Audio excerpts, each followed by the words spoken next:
I get asked this a lot. People will say, is my mother, father, sister, brother, partner a narcissist? And sometimes they even ask me if they're a narcissist. Well, that is actually not something I can always answer because I don't even know some of these people that they're talking about. Hi, my name is Michele Paradise, and welcome to my channel where I bring together evidence based information coupled with my own personal lived experiences in narcissistic relationships to help you navigate the most important relationship in your life, which is the one with yourself. So, before we get started, please hit the subscribe button if you're not a subscriber. And if you are, please hit the notification button so you don't miss any of my upcoming videos. I'm a trauma informed therapist, and today we're going to talk about the 9 traits of narcissism as outlined in the DSM 5, which is the diagnostic manual used by mental health professionals.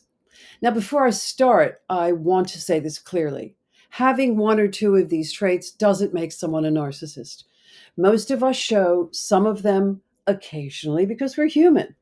But when someone shows 5 or more of these traits, this is the important word, consistently across relationships and situations, that's when they can fall on what we call the narcissistic spectrum. That also includes narcissistic personality disorder, also known as NPD. Understanding these traits can help you protect your peace. PYP, my favorite acronym, protect your peace. Not to diagnose others, but to recognize patterns. So let's get started. Trait number 1 is grandiosity, an exaggerated sense of self importance. These people genuinely believe they're superior, more talented, or more deserving than anyone else. They sometimes think they're more beautiful, more handsome, more intelligent. They might talk endlessly about their achievements or exaggerate them. At its core, grandiosity is a defense mechanism. It hides deep insecurity and shame.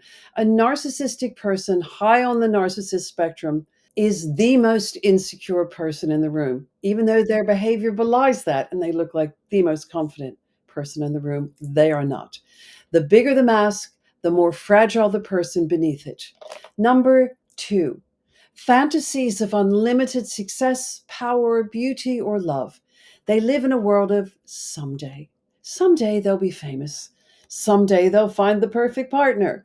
Reality never measures up to the fantasy, and that consistent gap fuels frustration and blame.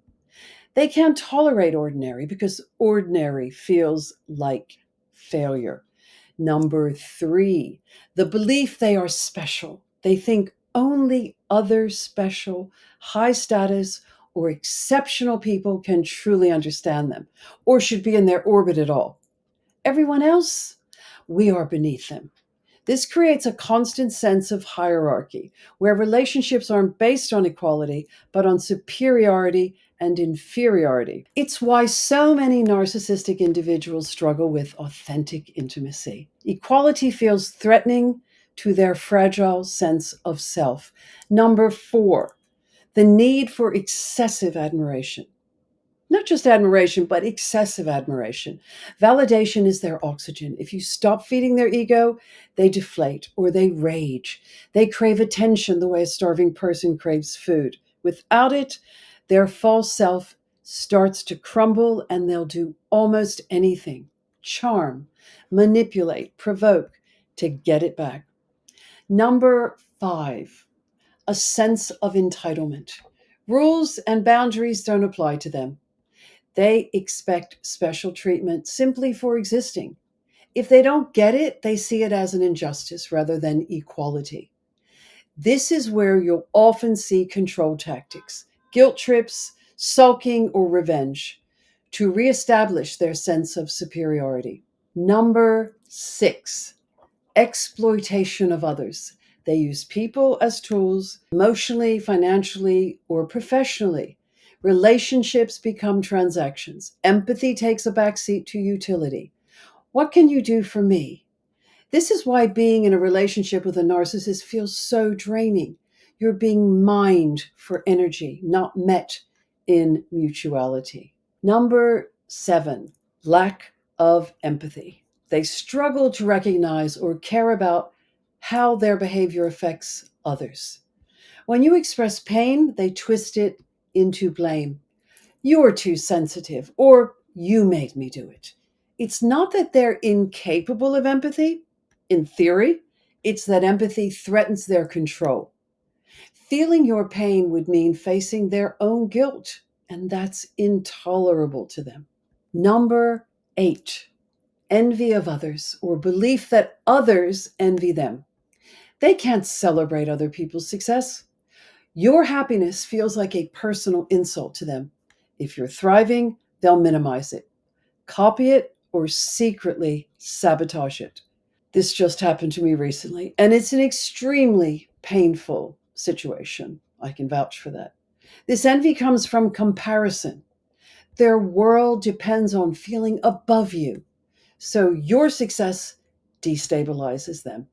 And number 9, arrogant or haughty behaviors. The superiority, the condescension, the I know better energy, all of it is armor. Underneath that arrogance lies deep insecurity and shame. Their arrogance isn't confidence, it's protection. So there you have it. The 9 traits of narcissism according to the DSM-5. Remember, a person only needs 5 of these traits to meet the clinical criteria for narcissistic personality disorder, NPD. But narcissism exists on a spectrum from mild narcissistic tendencies to full-blown personality disorder. And here's something really important. Not every narcissist is loud or obvious. Some are covert, some are vulnerable, some are quiet, charming, self-sacrificing, even spiritual. But underneath the pattern is the same. A fragile sense of self that depends on control, admiration, and superiority to survive. Understanding these traits isn't about labeling, it's about protecting your peace. PYP, protect your peace. When you can spot the pattern, you can stop internalizing it. You can stop blaming yourself for someone else's inability to love in a healthy way. If you found this video helpful, please give it a like, subscribe for more, and share it with someone who needs to understand what they've been living through. Awareness is protection, healing is freedom. All that it remains for me to say is thank you very much for following me today. Please stay safe. I'll see you on my next video.